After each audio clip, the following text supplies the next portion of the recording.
Assalomu alaykum hurmatli kanalimiz muxlislari. Men jurnalist Jamila Haydarova sizlar bilan yana sog'u salomat holda kanallarimiz orqali diydor ko'rishib turganimdan mamnunman. Xalqimiz orasida intilganga toli yor deyishadi. Ha, o'sha tolini o'z qo'lida yaratayotgan yana bir yurtdoshimiz bilan sizni yaqindan tanishtirmoqchimiz. Bugun biz ijodiy guruhimiz bilan Toshkent shahar Mirobod tumanidagi Farg'ona yo'li ko'chasidagi xonadonlardan biriga tashrif buyurdik. Bu yerda garchi imkoniyati biroz cheklangan bo'lishiga qaramay, o'z baxtini, mehnatini qadrda topayotgan, qadrlanib izohlanayotgan bir xonadonning sohibasi Hanifa opa Irdonova o'z farzandlari bilan istiqomat qiladi. Bu oilaga ko'pchilik qo'ni-qo'shnilarning chindan-da havasi keladi. Chunki Hanifa opa qo'li gul chevarlardan biri.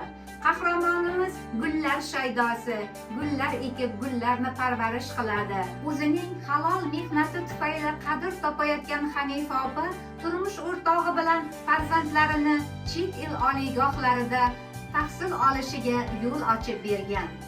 Hanifa opani mana shu kaktus guliga payvandlagan atirgulini ko'rib, rosti men hayron qoldim.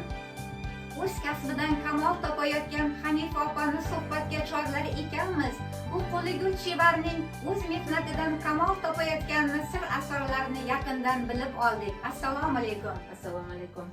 Hanifa opa, rahmat. Hanifa opa, mana xonadoningizda tikuv asboblari joylashganini ko'rib, shu chevarlik kasbingiz borasida bizni ko'rib turgan muxlislarimizga gapirib bersangiz.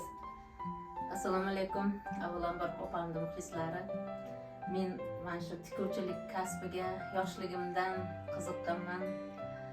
O'sha uchun mana shu tikuvchilikni juda ham yaxshi ko'raman. O'zimga kasb qilib olganman.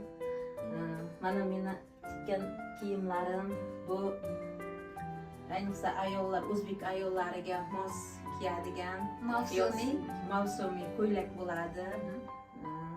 Mana bunisi student qizlarimiz uchun kofta yubka bo'ladi.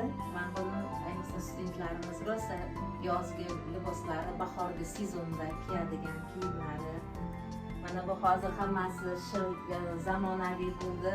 Bu shimi bu bilan kiysa ham bo'ladigan kiyimlar tikaman asosan. Bo'sh vaqtlarimda yostiqlarga jilib ko'rpa-ko'rpacha ham tikishni o'zimga yaxshi ko'raman. Qo'shnixonadagi mahsulotlaringizni ham ko'rmoqchi edik. Mayli, marhamat. Mana shu meni o'zimda hunarim, o'zimda qo'l mehnatim. Mana shu narsalar hammasini o'zim tikkanman. Mana bular yostiq jildlari bo'ladi. Bularda paryostiq deyiladi. Mana shunaqa qilib hozirgi kelinlar bog'chalarga oladigan. Mana bu qanday, mana bunaqa to'r burchaklari ham bo'ladi. Mana bunaqa bular ham yaxshi zamon qo'yilgan, ixcham sifatli hammasi. Demak, qizlarimiz sahrolarga bemalol qo'yishga olishlari mumkin. Bemalol bo'ladi. Keyin mana bu sumka, bo'sh paytlarimda sumka tikishga ham rosa qiziqaman. Mana shularni o'z qo'lim bilan tikkanman. Mana shunday qizlarga bular qiladigan, singlar, ayniqsa taqadigan ishlarida qisqalar bor, shunaqa sumka. Demak, buni sizning qizlarimiz bemalol o'qishga olib ketishganda hech qanday bu ortiqchalik qilmaydi, xalaqit bermaydi. Yo'q. Keyin yana bir narsa, mana bu kompyuterga moslab tikilgan sumka. Buni ichiga ham kompyuterni solib bemalol olib ketishi mumkin, zamoqli qilingan. Bu ham mana ichida qisqalari ham bor, nimasi ham bor.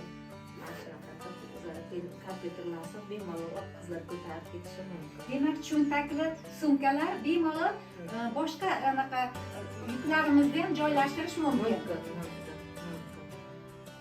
Siz o'zingiz singari shu tikuvchilikka qiziqqan yoshlarga qanday maslahat bergan bo'lardingiz?